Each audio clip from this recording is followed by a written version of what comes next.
अगर किसी की जमीन पर कब्जा पा चुके हैं तो हकीकत से रूबरू हो जाइए। या तो कानून की सजा पाइए या फिर ईमानदारी का रास्ता अपनाइए। यहाँ पर उपस्थित हमारे विधानसभा अध्यक्ष ज्ञानचंद गुप्ता जी, अन्य मुख्य अतिथिगण, निर्णायक गण एवं मेरे प्रिय साथियों, मैं आज आप सबके सामने अतिक्रमण मुक्त पंचकुला विषय पर अपने कुछ विचार प्रस्तुत करना चाहती हूँ। अवैध निर्माण या अतिक्रमण जैसे शब्द पिछले कुछ वर्षों से चर्चा का विषय बने हुए हैं। अब आप लोग सोच रहे होंगे कि अवैध निर्माण और अतिक्रमण क्या है। मैं बताती हूँ। जब कोई व्यक्ति किसी अन्य व्यक्ति की संपत्ति पर गैर कानूनी तरीके से कब्जा करने की कोशिश करता है तो उसे अतिक्रमण कहा जाता है। ज्यादातर मामलों में अतिक्रमण सरकारी जमीनों पर होता है और इसका बढ़ने का सबसे प्रमुख कारण जनसंख्या में वृद्धि है।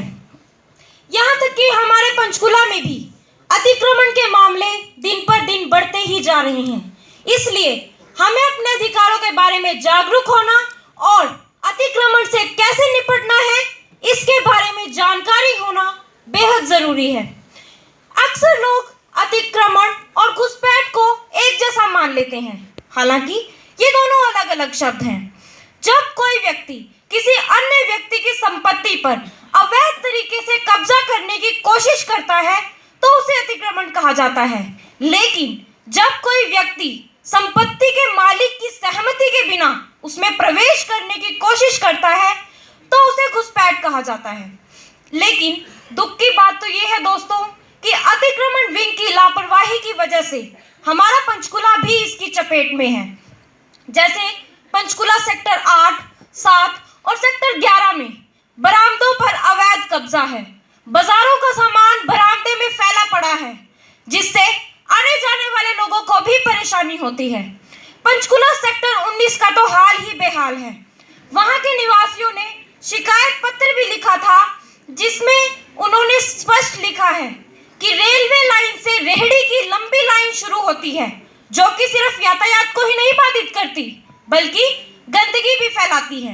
हमारे संयम गर्ग जी ने पंचकुला सेक्टर 2, 4, 8 और सेक्टर 15 में वेंडिंग जोन के ड्रॉ निकाले, जिसमें उन्होंने अतिक्रमणियों को उनका उचित स्थान दिखाया।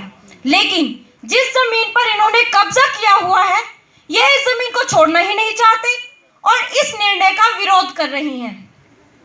जैसा कि मैंने आप सबको बताया कि सरकारी जमीनों पर अतिक्रमण होने की संभावना ज्यादा है, तो इसका उदाहरण भी मैं आपको पंचकुला सेक्टर 6 सरकारी अस्पताल से देना चाहती हूँ।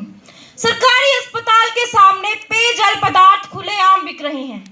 हालांकि यहाँ पर प्रशासनिक अधिकारी हर रोज आते हैं, लेकिन इसको अब तक हटाया नहीं गया।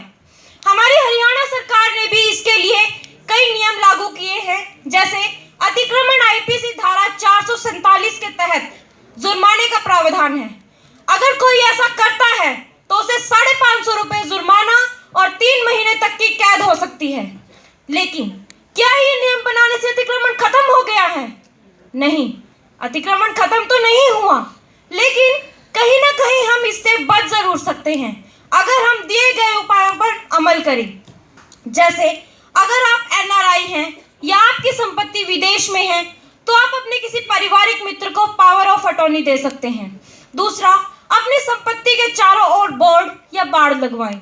तीसरा, अगर आप पंचकुला में रहते हैं तो आप कोई जिम्मेदार किराएदार रख सकते हैं जो आपकी संपत्ति की देखभाल कर सके। सबसे अंतिम और सबसे महत्वपूर्ण उपाय, समय समय पर मौजूदा लीज एग्रीमेंट्स का नवीनीकरण करवाते रहें। हमारे ज्ञानचंद गुप्ता जी ने भी पंचकुला को अतिक्रमण मुक्त बनाने के लिए कई मुहिम जारी किए गए, जिस पर अधिकारी भी बड़ी गंभीरता से कार्य कर रहे हैं।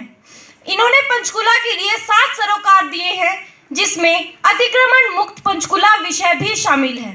तो दोस्तों, आखिर में मैं बस इतना ही कहना चाहती हूँ कि अतिक्रमण से बचने का सावधानी ही एक बेहतर तरीका है।